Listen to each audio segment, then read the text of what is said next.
Foundation and Connor B. Judge Foundation, this is Demystifying NMO with support from Genentech.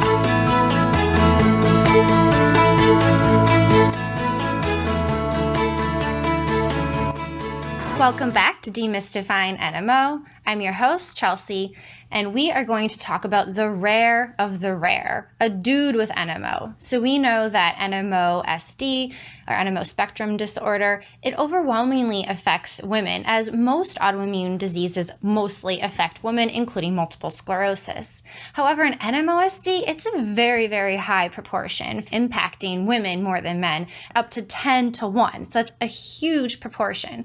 However, people like my brother, Connor Judge, males living with NMO-SD. And so our last episode was on what is it to be a woman living with NMO? And today we're going to focus from the perspective of a man with NMO. So I'm really happy and grateful to have my brother, Connor, on the pod. We have the Connor B. Judge Foundation named after him. He was diagnosed with NMO back in 2014, and he has had quite the journey overcoming blindness and paralysis from his severe first presenting attack, and then learning how to cope and accept his diagnosis and prognosis. You can hear his story on our earlier episodes of season 1, I think episode 2, and he talked about the treatments that he uses and his awareness of the different available treatment options for people with NMO.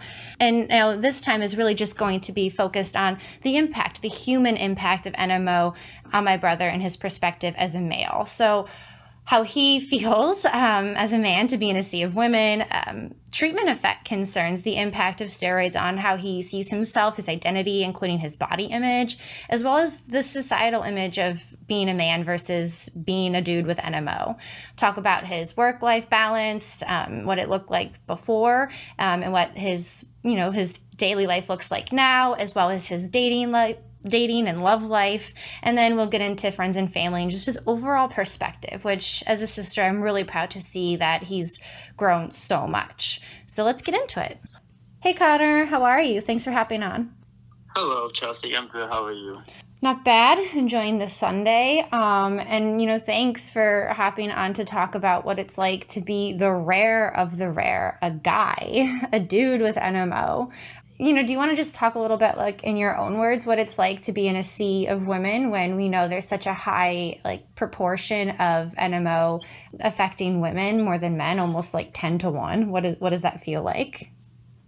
I guess it used to be kind of interesting to me, and I guess that kind of just wore off. But I don't really feel a type of way about it anymore, Chelsey. I mean, that sounds good. So it sounds like maybe at first it didn't weird you out or anything, but did you feel different or? Yeah. And I guess when you first have it, you want somebody to talk to that you can relate to. Mm-hmm. And I guess there wasn't that. But now I guess I've just gotten so used to it, or I've just figured myself out. So I don't even notice it. I think it's kind of interesting, but I don't really notice it. I mean, that's good. So you don't think about it in your daily life anymore.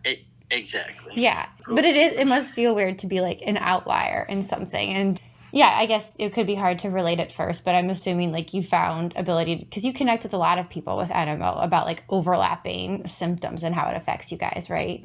Yeah, for sure. So on our last podcast, which was a focus on living with NMO as a woman, there was a ton about treatment effects, how it can affect your overall lifestyle, not necessarily even your long-term medication, but your symptomatic meds or the steroids and how it can affect how you see yourself, body image. You feel that way? So there's more overlap between men and women. Yes, definitely. Yeah, obviously the gaining weight from the steroids, obviously it's going to affect how you see yourself and whatnot. Yeah, and for you, right now you look really good and healthy, and not that you don't always look really good and healthy, but I definitely, know that you've gone through, I don't know, ups and downs, would you say, with how you see yourself because of, how you have to manage NMO? 100%, but obviously the longer you're off the steroids and off any meds that you don't really have to be on anymore, you're going to feel better, and then your body will respond to that, mm-hmm. and you'll just slowly feel better. And luckily I haven't had to be on steroids in forever, so I feel normal again. Yeah, and we say this with the big caveat that you are, you take preventative medication, immunosuppressants, so you don't get relapses, or at least not as bad. Correct. But what about like for the symptoms of NMO? Obviously, like the paralysis that you recovered from was huge, and I'm guessing like changed how you saw yourself. Definitely, like if you're an athlete, like I wasn't like an athlete or anything, but like playing basketball and just like being active in general. And like when you can't do that as much, especially like sports like basketball, you're gonna like think of yourself a little differently. But just because like you can't do one thing as good as you used to, maybe you can do something else better. Like for me, but you know me, I write, so like you just find your talents where you know what I'm saying. Yeah, like they evolve. Yeah, I love that. I think that's beautiful.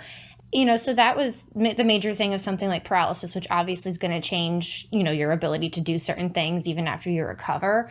But I just think of like, for me, the huge thing was like you were a landscaper before you had an MO. And obviously that totally changed your ability to do that. And like, you know, I know like that probably took a while to just like accept and like you said, evolve to like, you know, oh, I can do other things better now though. Yes.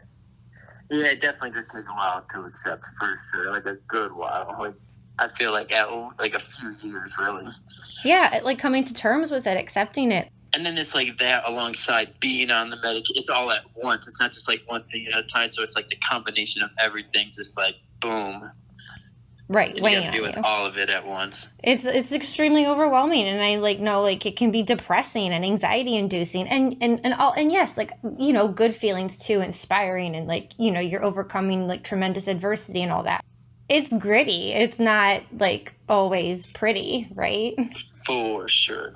Gritty AF. And like, what about like some of the residual symptoms of NMO, like spasticity, pain? How does like that impact you and how you see yourself?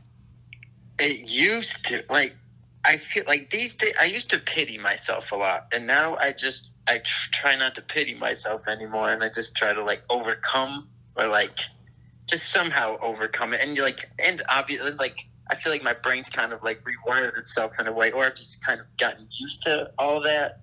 But it's just about finding ways to deal with it, like physically and mentally. That's the heart of it, right? Like you had to dramatically change your perspective, like shut down the ego, I think. Try to. Yeah, so I just would like to know, right, so much, you've had a big identity shift, you know, living with NMO. Yes. And accepting it and being this, like, honestly, new, deeper version of yourself. But you're going against a societal image of what being a man is in a lot of ways. That has to be a lot. Maybe I just like, I guess I really don't even think of it like that. I feel more manly than like regular men, or I just feel like they're like they're very narrow. And I don't know, like, I just feel like what am I trying to say here? I feel like, sorry. No, this is a difficult concept. Yeah. It is. And we're asking heavy questions. It's like society, what it means to be a man is like they're just like a pinpoint, and it's like a whole, you know, like piece of paper to be a man. Like I can't frame it right. I get what you're saying, though. I think I do. Yeah. It's you know, society's definition of being a man is so small and restricted and so narrow. And it's not the complete whole picture of what being a man actually is. Exactly. It's so much deeper than that, and it's just about being like, I don't know, a person more than a man. I almost kind of embrace any just beautiful part of yourself, no matter what, if it's manly or not. If it's a beautiful part of you, you gotta just embrace it. I think it's all about balance. Like every person has some masculine and feminine in them, and you just gotta like find your right balance. Exactly. Yeah, it's a complicated question. It's complicated. So we kind of talked about work, and like before NMO you worked as a landscaper, and then after NMO you had to obviously figure out everything.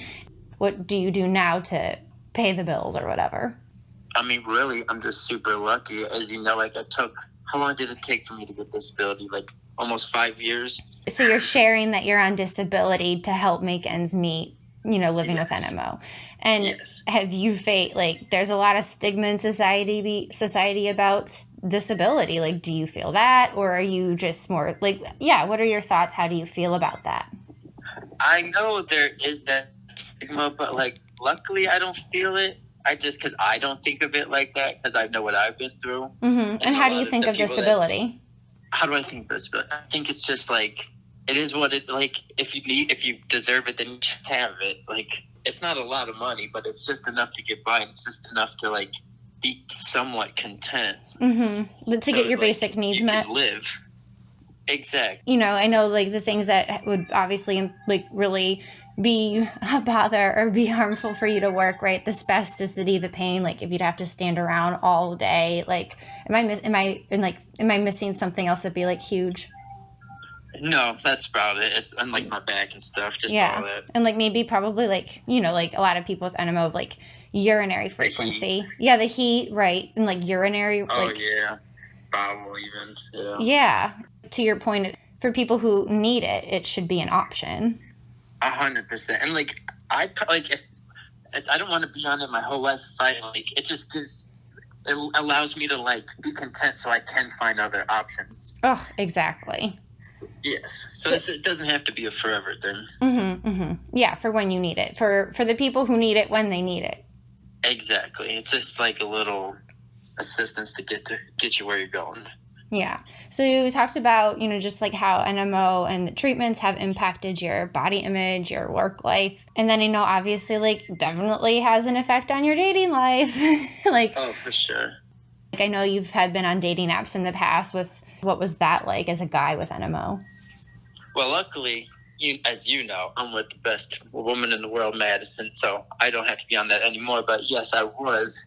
I never really had any issues with it. I was always just very upfront about my situation. And then, I don't know, I feel like as long as you have some personality, you'll be fine. You don't have to worry about it too much. Just be open and be yourself. And I never let it really hold me back whatsoever. So you're really upfront about it. I could be like too honest, brutally honest. I think that's good. We had that episode on interpersonal relationships and NMO, and that was me with 3 women living with NMO. Big theme from that was communication is huge. Like people are open, authentic, and upfront about who they are, and like NMO like pushed them more to be that way, and like they're grateful for it actually. Yeah, because it could make your relationship better. Like, you need that communication, like, and that's just going to make your relationship better in the long run. Yeah, kind of when you were on the dating apps, you say you're really upfront about, you know, NMO and how it impacts you when you're, you know, just meeting someone. How do you break that? Like, how do you talk about it? I try to always use humor. Like, when I'm talking about, like, my erectile dysfunction, just, like, and it really is, like, a joke to me nowadays. Like, not, like, in a sad way. No, I know what you mean. I just have that humor in me, so like everything is just funny to me. But yeah, I always make a joke out of it. Well, since you brought up like ED and sexual dysfunction, super prevalent in NMO, you know, not just men, also in women in different ways.